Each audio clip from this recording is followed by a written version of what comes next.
A comunicação.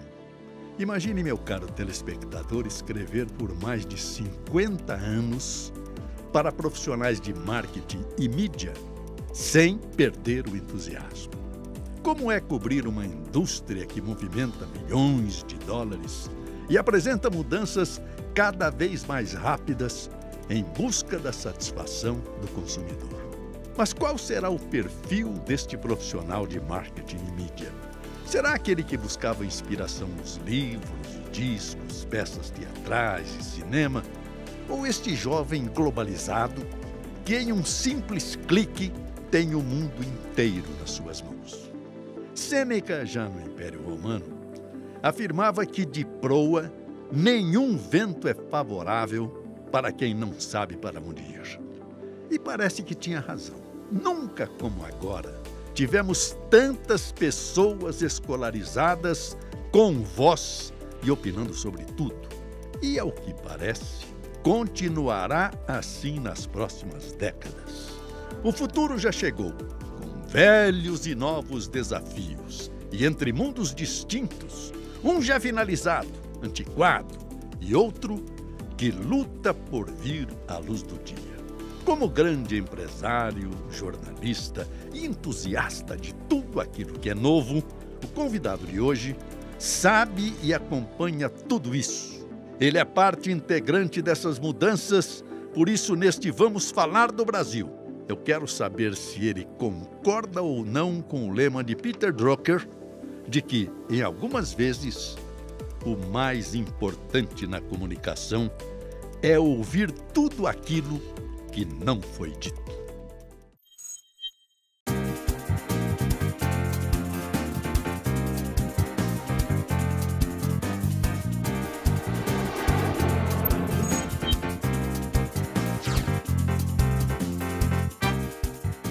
Senhores internautas, estamos recebendo hoje para o nosso programa Vamos Falar do Brasil um dos jornalistas mais admirados por nós jornalistas, que é o Armando Ferrentini.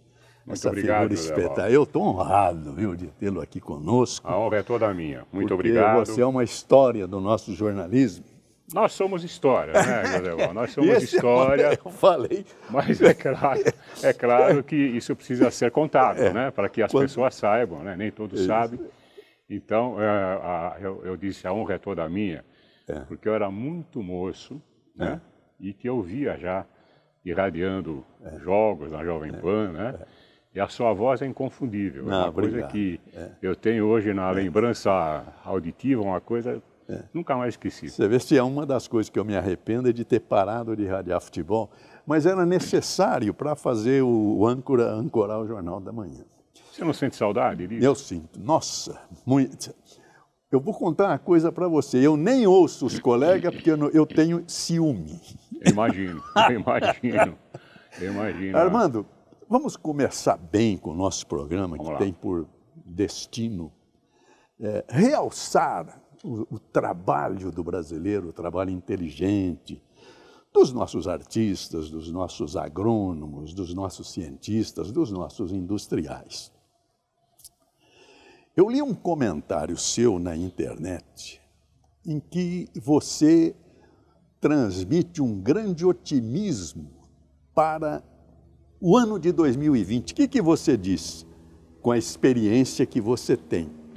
Que você constata facilmente o fim da crise ou a proximidade do fim da crise pelos jornais de noticiário econômico. Exato. Foi bonito o que você falou. Isso já, na verdade, começou, né? Sim.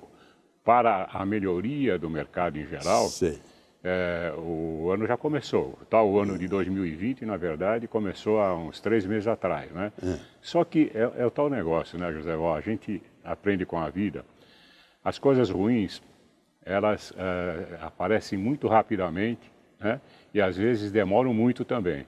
As coisas boas, elas são mais lentas e nem sempre permanecem. Então a gente tem que saber fazer esse meio de campo, né? Usando o teu linguajar, né? A gente tem que fazer isso daí, todos nós, né? Os 200 milhões de brasileiros têm que ajudar na recuperação do país. O país é nosso. O país não é de um partido político ou de outro, o país é nosso. Nós somos os donos do Brasil. Quem somos nós? Os brasileiros. Outra coisa bonita que você falou é o carinho que o povo tem por nós, jornalistas, principalmente os jornalistas e comunicadores da televisão. Você fez isso analisando o sepultamento do Gugu. Achei bonito aquilo. Ah, que bom, que bom. Até me emociona, né? Porque me deixou extremamente chocado, né? Todo o Brasil, né? A maneira como aconteceu o acidente, né? E ele era, né? Mas é até hoje, não é porque ele morreu que isso acabou. Ele é uma pessoa admiradíssima, né? Por todos nós brasileiros. E, de repente, um acontecimento até doméstico acaba com a vida de uma pessoa tão importante para todos nós, né? E eu me senti na obrigação de comentar isso. Não sei se fui feliz ou não. Foi. Mas eu acho que eu consegui reproduzir. Porque realmente foi uma demonstração de carinho muito grande do nosso artista Gugu que se foi. Não é, Ferrentino? Olha, agradeço esse seu elogio, né? Eu acho que isso é um reconhecimento quando a gente faz algo em prol de uma entidade. O Gugu era uma entidade, não era simplesmente um ser humano, né? Ele era uma entidade e as entidades, quando nos deixam, além de deixar saudades, elas deixam uma profunda ausência, uma profunda falta, né? O Brasil tem poucas entidades. Isso talvez seja um dos problemas do Brasil. Com o tempo isso vai desaparecendo. Mas as pessoas que têm realmente muito mérito, muito valor, elas são, em relação à população brasileira, do ponto de vista também dos comunicadores, elas são um número limitado, né? Nós devemos ter mais comunicadores. Eu estava comentando com o Hélio Silva, você conhece o Hélio Silva, né? Conhece bem, né? Foi uma das bênçãos da minha vida este ano. Da minha também. Nós fizemos vários trabalhos juntos, né? Estava comentando com ele o seguinte, se você observar, e nós comunicadores podemos observar isso de uma maneira bastante forte, né? Os países mais desenvolvidos são aqueles que têm melhor comunicação. Comunicação em todo sentido. Ao contrário, os países menos desenvolvidos não têm uma boa comunicação. Então nós temos a obrigação, nós comunicadores, de valorizar a comunicação, de nos esmerarmos para que a comunicação aumente, para que todos possam se comunicar, né? Porque isso realmente traz conhecimento. Como é que se adquire o conhecimento? Através, basicamente, da comunicação. Da comunicação. E estamos vivendo um período perigoso, porque o nosso presidente andou tisnando a liberdade de imprensa numa crítica à Folha, e eu li agora que tem uma medida provisória no Parlamento brasileiro para excluir dos grandes jornais a publicação das licitações. Aliás, foi um comentário seu também. Sim, é um erro, né? Não sei se do presidente em pessoa ou da assessoria de comunicação dele, é um grande erro. Não se pode cercear a comunicação, ao contrário. E a imprensa, né? E quando eu digo a imprensa, são os meios de comunicação em geral, eles têm a missão de informar. E o governo tem que se aproveitar dessa missão para comunicar ao público as suas realizações, as suas metas, os seus objetivos, né? Isso tem que ser valorizado pelos órgãos oficiais e principalmente pela figura do presidente, que é a maior autoridade do país, não é? Então, quando você vê o presidente ir contra essa verdade inexorável, né? Essa grande verdade, você fica pasmo, no mínimo você fica pasmo. Meu Deus do céu, como é que isso pode acontecer? Alguém tem que dizer para o presidente que não é assim, né? Nós temos que ter cada vez mais comunicação.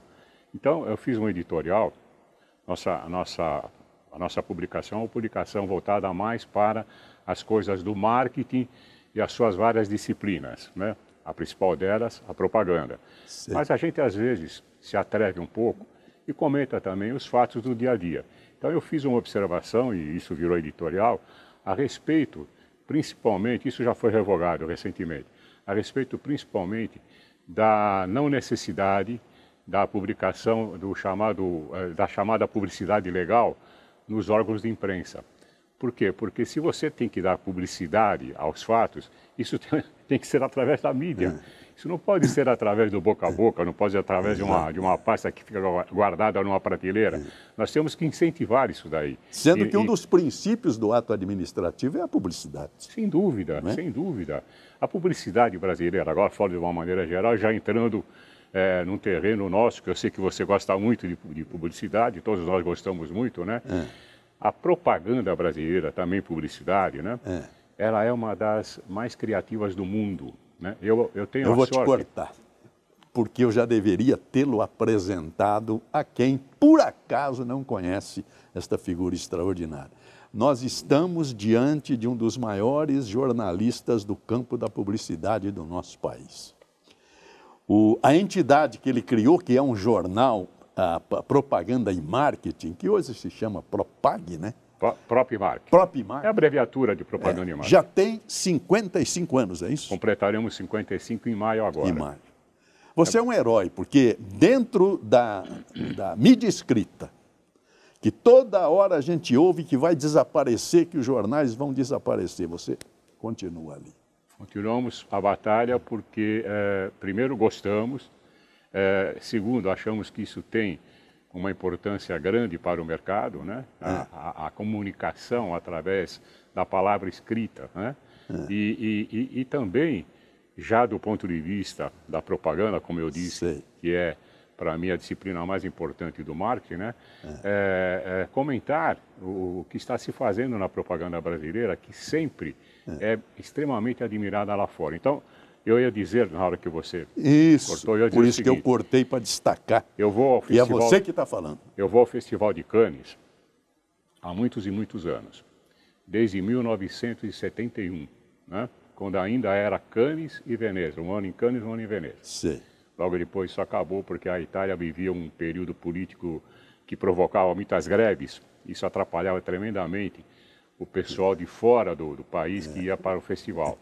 Não tinha hotel, não tinha camareiro. Não tinha nem voo. Eu estava em Hamburgo uma vez, ia para Milão, e eu sempre que fiz isso, procurei a aviação nacional, Alitalia, portanto. Cheguei no aeroporto de manhã, greve, estava fechado. Isso na Itália. E eu não falo alemão, não, na Alemanha, eu estava em Hamburgo. Não tinha ninguém para me dizer o que aconteceu, imagina. Na Itália, o Sciopero, né, que é a greve, o Sciopero é uma instituição, é uma coisa incrível. Eles fazem para valer mesmo. E naquela época muito mais, era muito mais forte, né?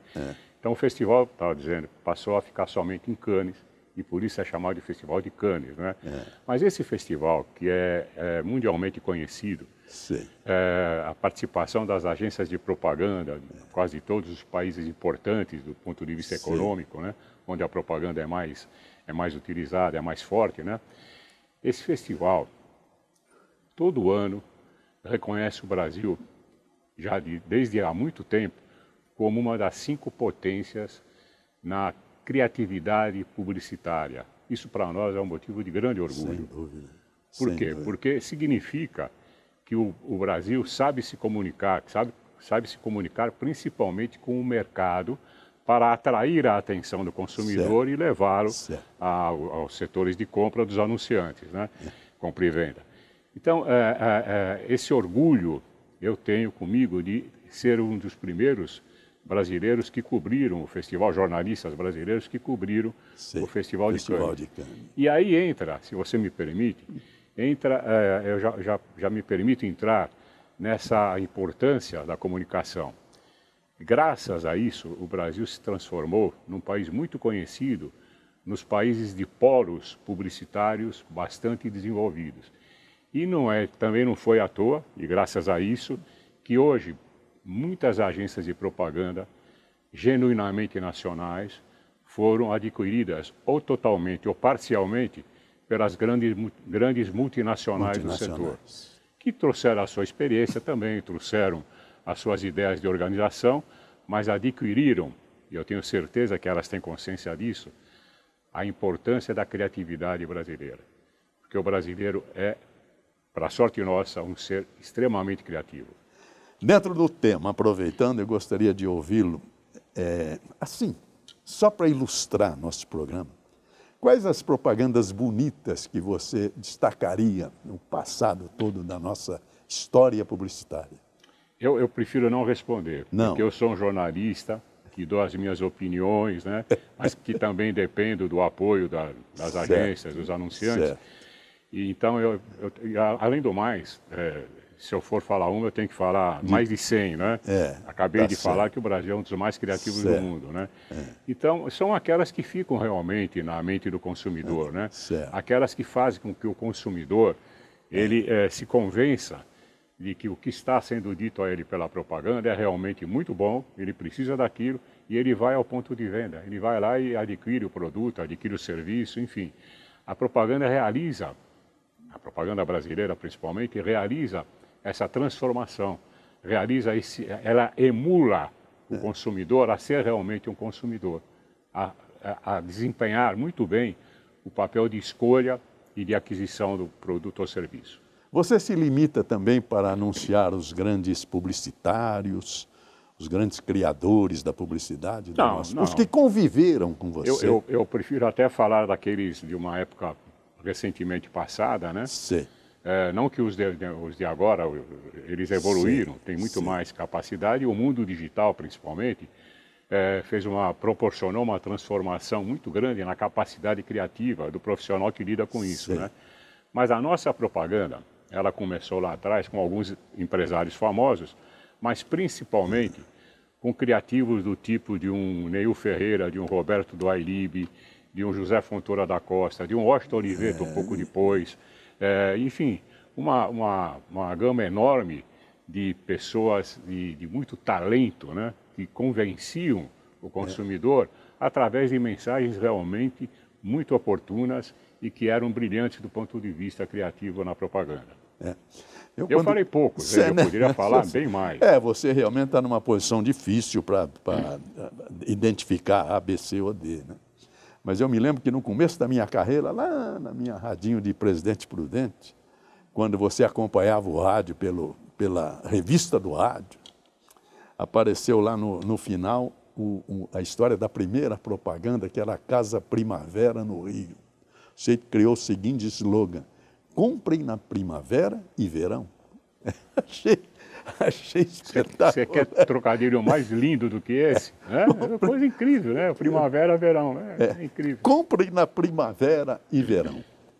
Muito bem. Agora, eu vou pedir para a gente destacar como nós temos uma entidade em nosso país que fiscaliza duramente a propaganda. Aliás, não sei se há em outros países, você que conhece pode esclarecer, um dos primeiros tribunais privados é a CONAR. Sim, o CONAR. Conselho Nacional de Autorregulamentação Publicitária. E realmente, olha, funciona. Funciona. Né? Tem mais de 20, 30 mil julgamentos já feitos. O publicitário brasileiro, aquele que tem realmente já que alcançou uma posição superior na carreira, né?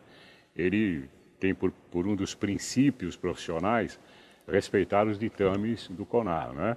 Até em respeito à própria profissão que ele abraçou e principalmente ao público consumidor, que é o que merece todo o respeito de quem faz propaganda, né? A paixão da minha vida? A Fifi, minha cadelinha que eu encontrei na rua. A Fifi adora brincar com outros cachorros. Passear pelo bairro. O que ela mais detesta é tomar banho. E a coisa que ela mais adora é criança. Ela é um amor. Quem cria nem sempre vê o que há de errado. Por isso, a propaganda precisa do CONAR. O CONAR, e eu me lembro dessa história, né? Já tinha o jornal quando começou o CONAR. Naquela época havia sempre distorções, havia sempre algo que de repente não era bem recebido por uma parcela da população, até uma certa mentira num anúncio, num comercial, né? Verdade. Naturalmente uma mentira disfarçada, mas era uma mentira. Peteleco, né? Você não tem vergonha de fazer apologia à violência, não? Peteleco? E esse cabelo azul, claramente um recurso visual para atrair as crianças. Sem falar nessa flor que esguicha água. Isso é desperdício, hein? Cadê a sua consciência ambiental, meu amigo? Francamente, O CONAR é responsável por regular a publicidade no Brasil e todos os dias recebe dezenas de reclamações. Muitas são justas, outras nem tanto. Confie em quem entende. Confie no CONAR. Então, os próprios publicitários, isso é a parte mais importante, não foi uma pressão do público que criou o CONAR, foi uma pressão do próprio meio. Eu acho que este é o maior valor de uma entidade como o CONAR. É disciplinar através de uma pressão dos próprios profissionais que sabiam que se não houvesse um órgão como o CONAR, a propaganda poderia perder muito. E esse órgão conseguiu fazer com que se respeitasse as normas e princípios básicos da boa propaganda. E eu acho que é uma das causas do que eu falei há pouco, que a propaganda brasileira é uma das mais criativas do planeta. Você já se sentiu enganado por um anúncio? Você já teve vontade de ver um comercial agressivo fora do ar? O que fazer com a publicidade preconceituosa e discriminatória? O CONAR, Conselho Nacional de Autorregulamentação Publicitária, existe exatamente para evitar a publicidade enganosa, mentirosa, fraudulenta, discriminatória e excludente. Todo o processo do CONAR ele é muito simples, desde a manifestação de uma denúncia, que pode ser feita por absolutamente qualquer cidadão. No caso, foi uma companhia aérea e promoções de passagens, e quando fui efetivar a compra final, o preço quase que dobrou por taxas embutidas que não constavam na propaganda inicial, né?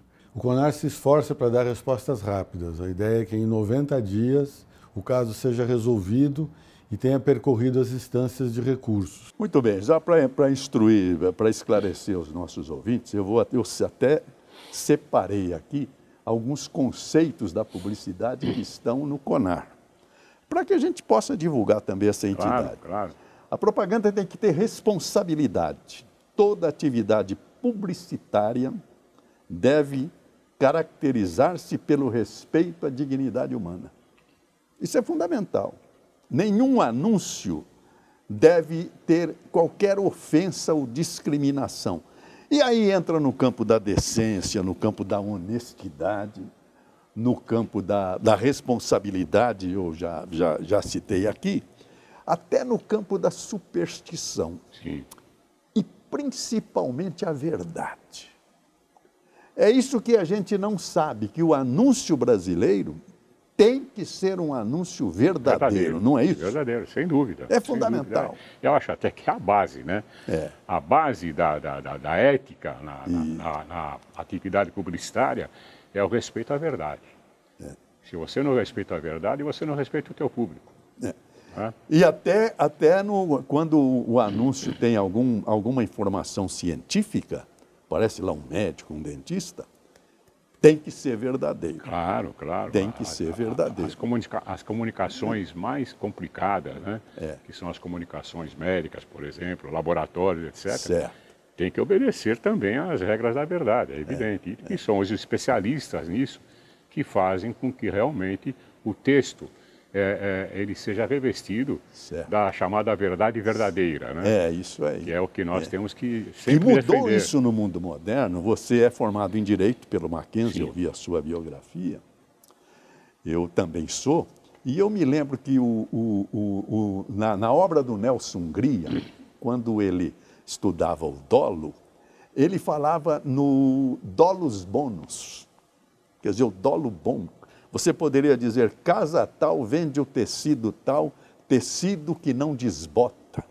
Exato. Hoje isso não pode, porque se anunciar isso, tem que ser verdade. É verdade. Então isso houve uma alteração total. do mundo moderno.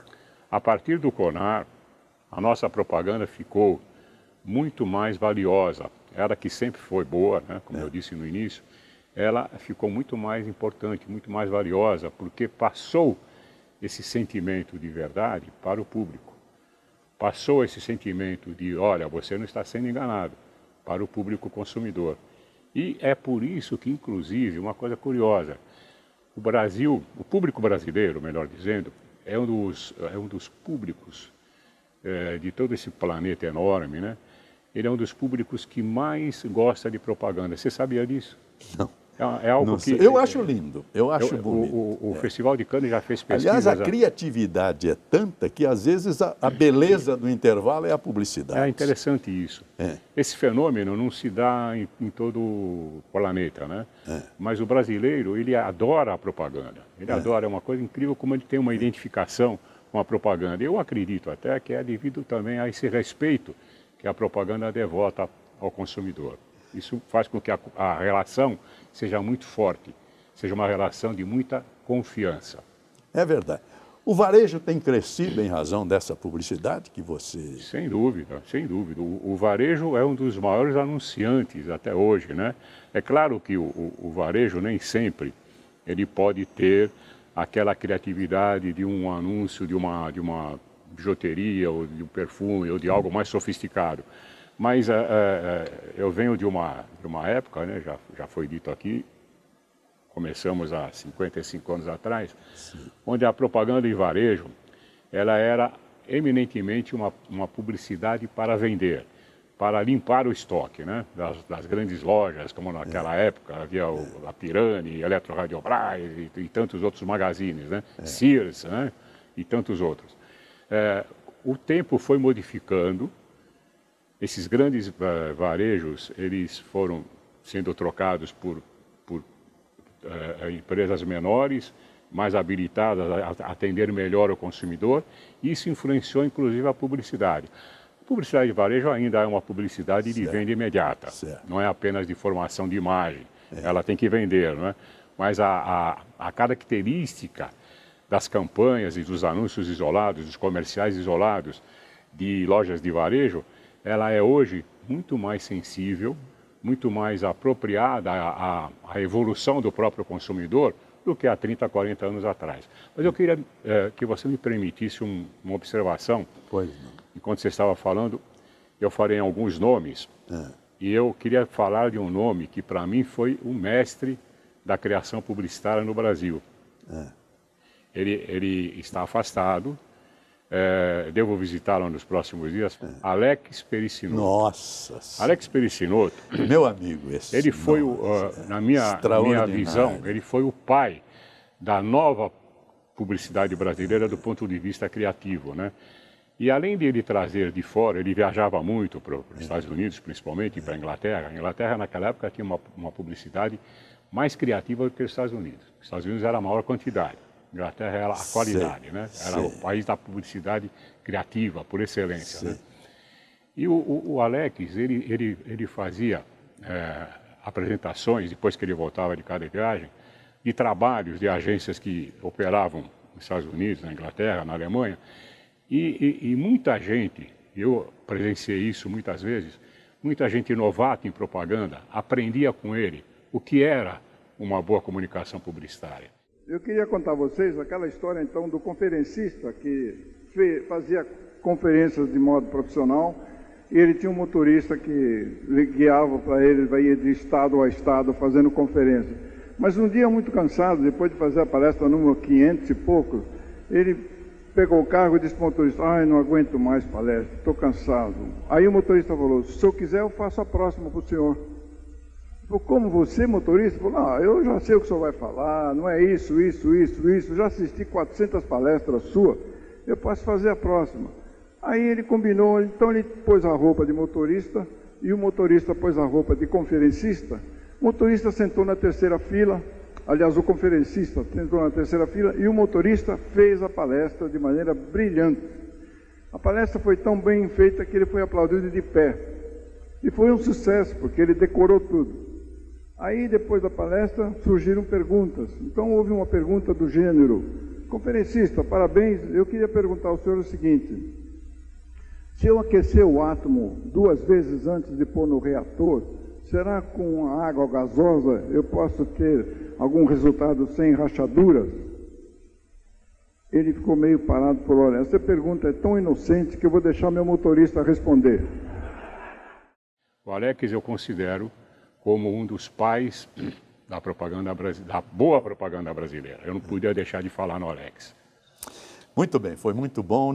Eu aproveito toda essa exaltação do Alex Pericinoto para fazer um break aqui no nosso programa. Estamos entrevistando aqui Armando Ferrentini e voltaremos dentro de instantes.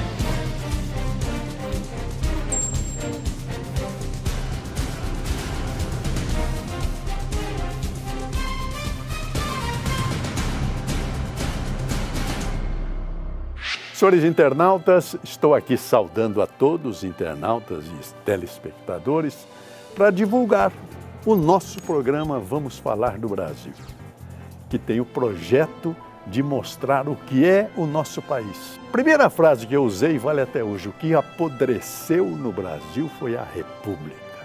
A nação continua incólume, intacta. Nossos artistas, nossos industriais, nossos agricultores, nossas mulheres, todos constroem essa nação com orgulho e com grandeza.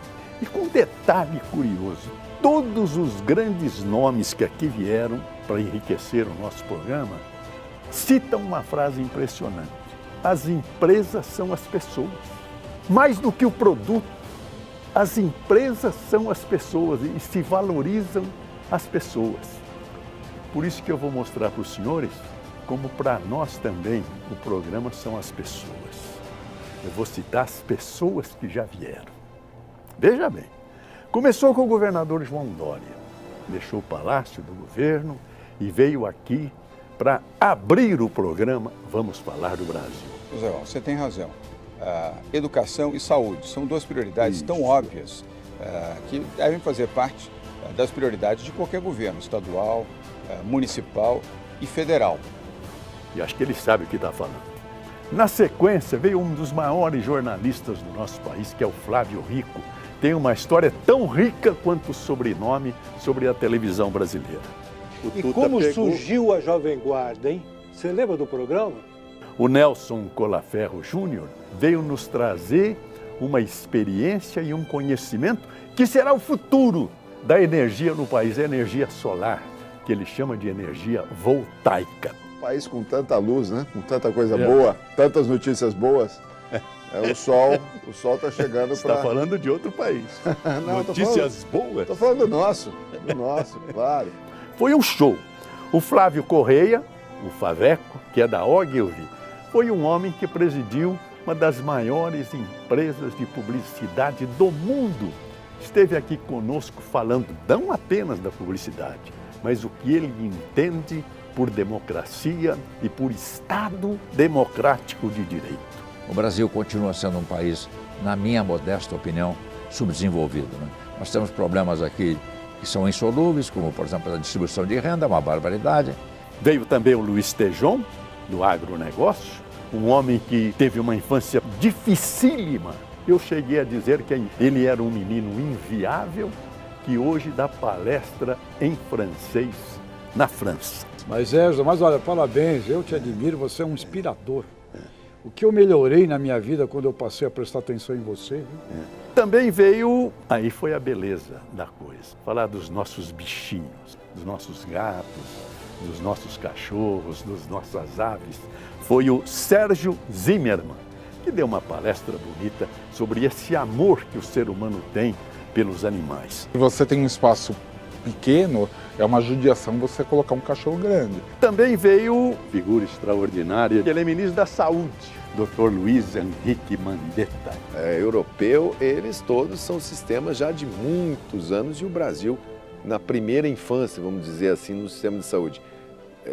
Esse ano o SUS faz 31 anos, quer dizer, se fosse uma pessoa, seria um adulto jovem. E o Jaime Basso, da Sicredi, uma cooperativa que está levantando e ajudando a construir a economia brasileira, sustentáculo da economia brasileira. Falar sobre cooperativismo é algo muito importante. Eu gosto muito disso, estou no cooperativismo há algum tempo E eu tenho a convicção que é através da cooperação, é através do voluntariado que nós vamos fazer um mundo melhor. Veio também o Carlos Wizard Martins. Esta figura extraordinária que os senhores vão conhecer. A grande inspiração veio do Mágico de Oz, The Wizard of Oz. Na sequência veio o Milton Beck, que é o diretor-geral do LinkedIn em toda a América Latina. O LinkedIn é uma rede social profissional. Então, é uma rede social que tem por objetivo conectar profissionais. Mário César Martins de Camargo, uma figura linda do Rotary Internacional. Enquanto o Rotary cuida dos recursos humanos, que são os rotarianos, esse exército de 1,2 milhão de voluntários, a Fundação Rotária cuida do patrimônio e dos investimentos em programas humanitários. Como os senhores veem, também para nós, as empresas e os programas são as pessoas. Vamos falar do Brasil.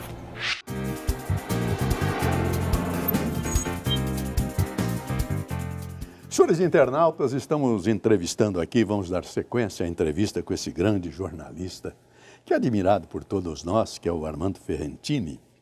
E ele é responsável por essas duas publicações aqui, a Propaganda e a Proprimar. Sempre que algum comunicador faz isso, é uma propaganda. E os senhores tenham certeza que eu não estou fazendo propaganda da revista Propaganda. Sabe por quê? Do ladinho aqui está escrito, olha, 823. Sabe o que é isso? Essa revista é mensal. São 12 por ano. 120 em 10 anos. 240 em 20 anos. 480 em 40 anos. Ela tem número 800. Quer dizer, quantos anos tem essa revista? Ela tem aproximadamente 80 anos. 80. Ela tem uma história interessante. Primeiro eu deixo esclarecer que não fui eu que fundei a revista. Não, mas é sua, né? Não, a sua é a própria marca. Todo mundo sabe. Ela também pertence à minha empresa hoje. Sei. É propriedade da e é bonito, referência. É bonito. Ambas são... Esse foi o jornal que começou conosco, era um tamanho jornal mesmo, depois foi reduzido devido às mudanças de hábitos, né? Mas a revista Propaganda ela tem uma história muito curiosa, que eu já contei algumas vezes. Ficou lá para trás, porque a revista tem 80 anos, está comigo há cerca de 50 anos, um pouco menos do que o jornal. O nosso jornal tem 55, vai fazer 55 anos agora, em maio, né? Mas qual é a história da revista Propaganda? Ela começou numa batalha, Joséval, entre Rio e São Paulo. Você sabe que houve uma época, e você deve se lembrar dessa época, que havia uma rixa. Hoje isso desapareceu. Entre carioca e paulista. Cariocas e paulistas tinham sempre alguma coisa para um condenar o outro, né? Era algo assim muito comum, não só no futebol, mas também na empresa, nas indústrias, no ensino, enfim, todas as atividades. Havia um conflito permanente entre o que era na época a capital federal, que era o Rio de Janeiro, né? E São Paulo, que era o grande centro industrial do país. Bem, e houve eu não vou contar aqui, porque senão vou me demorar muito. Não, mas houve temos todo o tempo.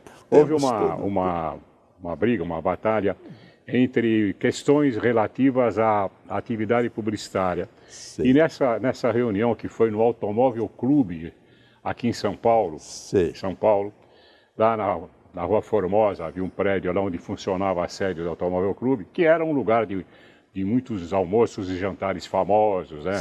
O pessoal de cima gostava de frequentar lá, era algo realmente muito atraente, né?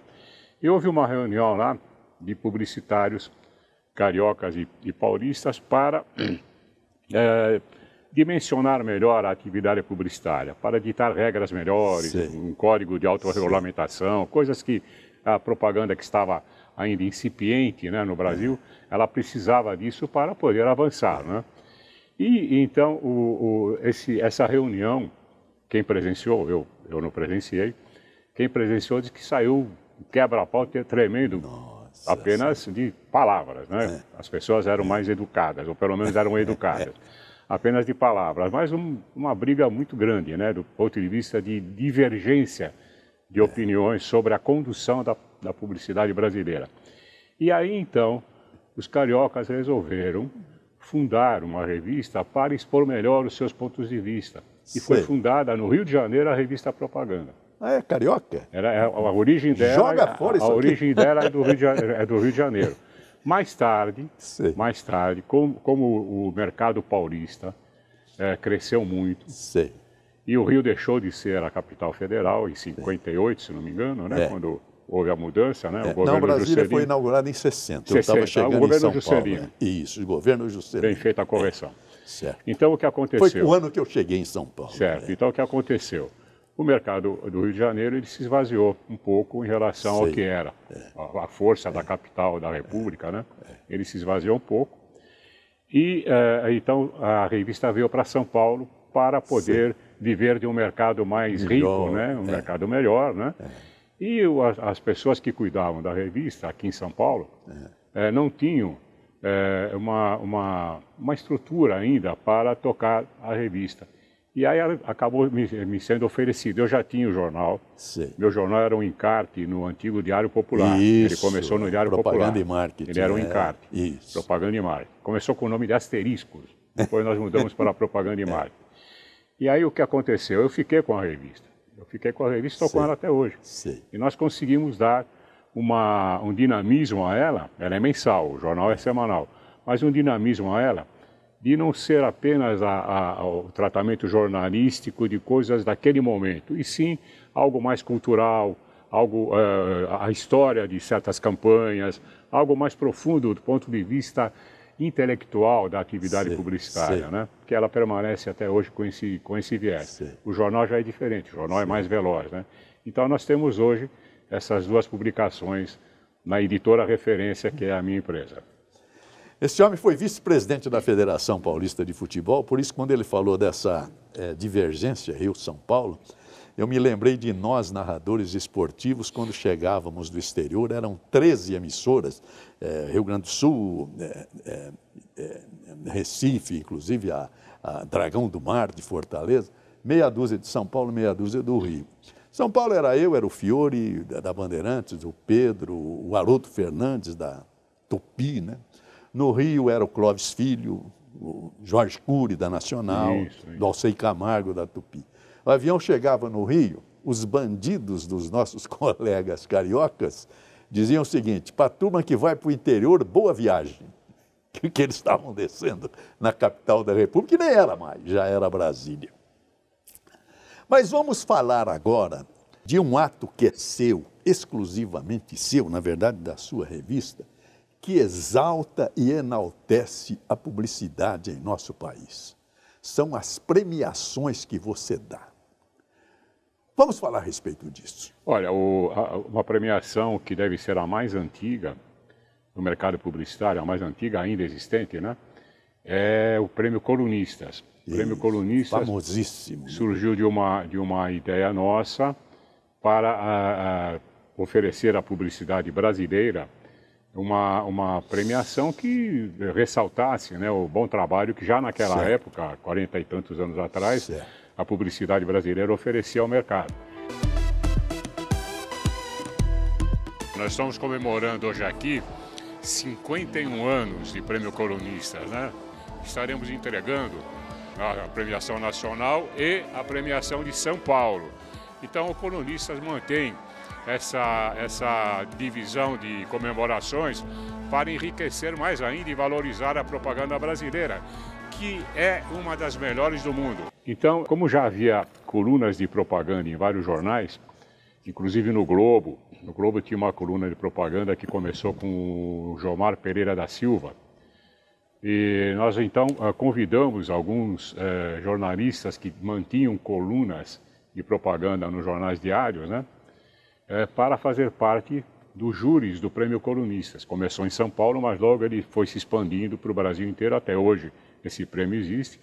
É uma premiação extremamente respeitada pelo mercado, com algumas modificações na configuração dos júris, que antes eram, como eu disse, apenas formados os júris por jornalistas, e hoje são formados, além dos jornalistas especializados, também e principalmente por profissionais de criação das agências de propaganda do Brasil inteiro. E essa premiação ela é consagrada pelas agências, consagrada pelos publicitários, porque como os publicitários formam a maioria em todos os júris, é uma escolha do próprio profissional, do que é melhor. Que é o prêmio mais valioso, quando nossos próprios colegas nos elegem, não é verdade? É verdade, eu sou suspeito para falar, mas de fato é o prêmio mais valioso, principalmente por essa característica de ser nacional, todos os estados praticamente participam, né? E pela escolha das diversas regionais da versão nacional, ser feita em sua grande maioria pelos profissionais que estão em evidência naquele momento na criação publicitária brasileira, que é, como eu falei e repito, uma das melhores do mundo. Você é o pai mais especial do mundo.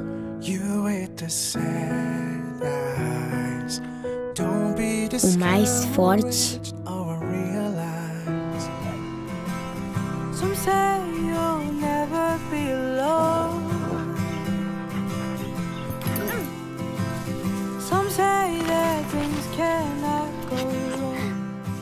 Muito bem, Ferrentini. Agora, talvez eu tivesse que ter iniciado o programa com a sua biografia, mas eu deixei para o final porque é muito bonito. Eu vi, você é de família italiana, família de imigrante. Descendente de família italiana, Ferrentini. Ferrentini. Você veio, essa família, você fez esse relato. Por que veio para o Brasil?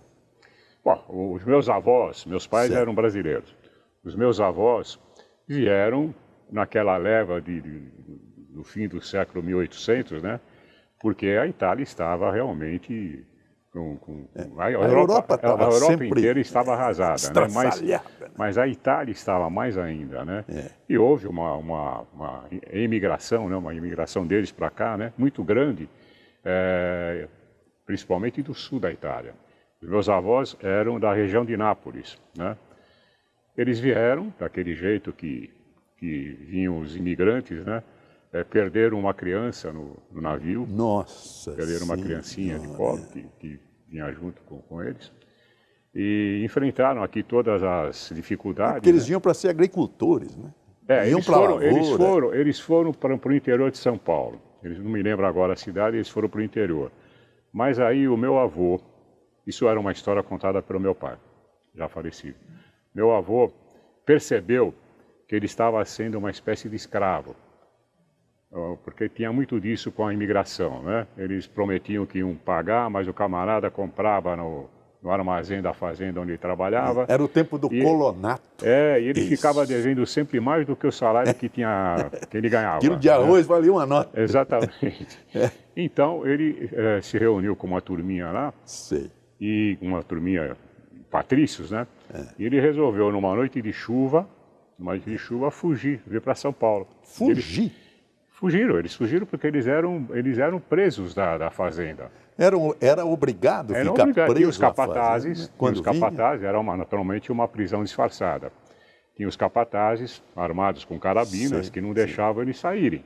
Mas numa noite de chuva, se vê que alguém achou um caminho diferente, eles conseguiram fazer essa trilha e se meteram lá na estação de trem, ainda era só ferrovia, não havia rodovia, né? Era só ferrovia.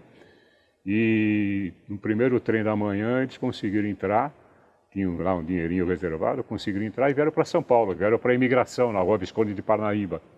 Lá ficaram algum tempo e felizmente acabaram se dando bem, se instalaram. Meu avô era um especialista em eletricidade. Ele era Seu pai já era brasileiro? Meu pai é brasileiro. Já era brasileiro. Meu pai é brasileiro. Então, ele conseguiu um emprego bom, ele era um homem que entendia de eletricidade, né? E foi morar naturalmente num cortiço lá da Rua da Moca, como era isso daí era uma mansão para eles, né? Para eles que eram escravos lá na fazenda. E assim foi feita a família, depois nasceram os filhos e se multiplicaram. Eu sou da segunda geração brasileira, né?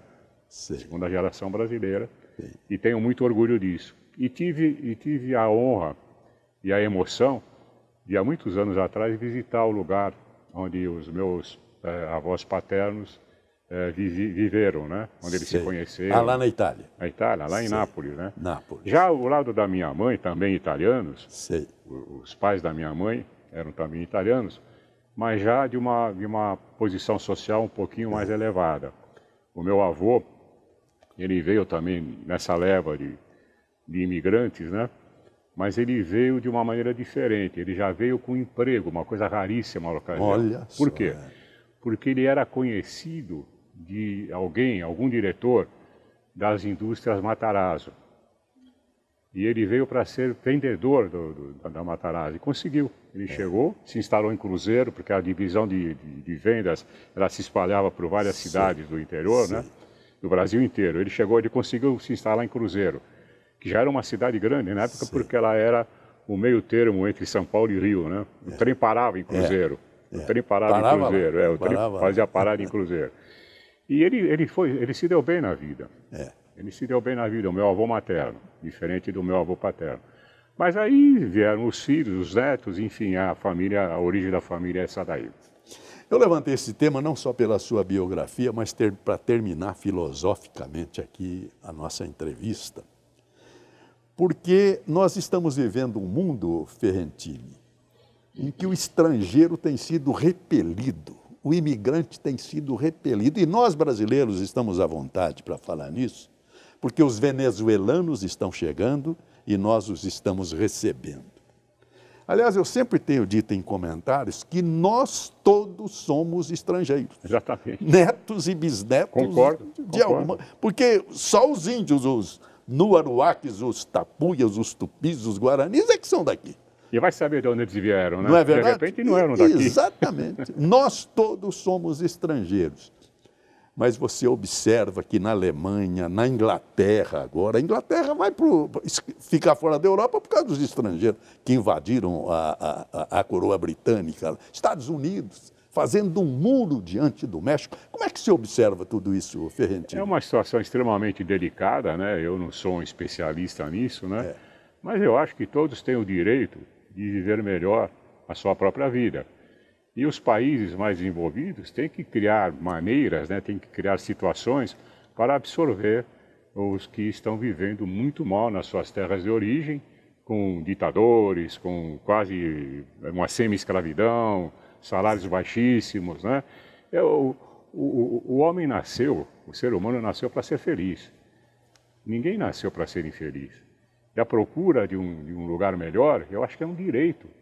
É um direito de cada um de nós. Nós não podemos impedir isso. Nós temos que estabelecer regras, é claro. Certo. Mas o Brasil, o próprio Brasil, ele foi desenvolvido pelas mãos dos imigrantes de muitos países que para cá vieram. Não é um país que foi feito pelos brasileiros. Na época, quando o Brasil realmente, depois de 1500, 1600, 1700, quando veio a leva dos primeiros imigrantes, é que o Brasil realmente se tornou uma nação interessante. Se transformou, verdade. Uma nação interessante, uma nação progressista, né? É verdade. Isso se deve a quem? A esses homens que procuraram oportunidade na vida. Os que vieram de fora. Na verdade, depois da Segunda Guerra, as nações se reuniram para formar em 48 a famosa Declaração Universal dos Direitos do Homem. E lá tem 2 artigos que me impressionam muito. É o artigo 13.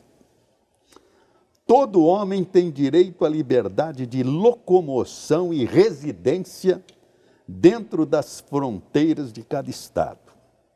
Tem direito de deixar qualquer país, inclusive o próprio, e a este regressar. Esse é o artigo 13. O 15 diz o seguinte: todo homem tem direito a uma nacionalidade. Ninguém será privado arbitrariamente da sua nacionalidade, nem no direito de mudar da própria nacionalidade. Isso está na Carta Universal dos Direitos do Homem desde 48, portanto, por mais de 70 anos. O que você acabou de ler justifica tudo o que nós falamos. É o que você acabou de falar. Você reproduziu popularmente o que disse a Carta. Eu quero encerrar com isso, senhores, porque eu sempre tive essa posição nos comentários que eu fiz, o Ferrentini. Nos seguintes termos: eu sonho uma época futura, que eu não sei se é daqui 10 anos, 20 anos, 3 séculos, 4 séculos, 500 anos, em que não haverá fronteiras no mundo, de tal forma que você, independentemente de ter passaporte, você chega num país E se tiver um burocrata lá no aeroporto que, ou por religião, ou por cor da pele, por qualquer razão, te impeça de entrar, você fala, vai para lá. Eu vou entrar. Esse planeta é meu. Isso. É Ferrentino, isso mesmo. que alegria tê-lo aqui. Muito Como obrigado. Foi gostoso conversar com você. Recíproca. Tá? Recíproca. Muito obrigado. Muito obrigado. Eu que agradeço. Um abraço. Esses senhores é Armando Ferrentino, uma das histórias mais bonitas da imprensa brasileira. Muito obrigado, Ferrentino. Obrigado. Vamos caminhar. Vamos lá.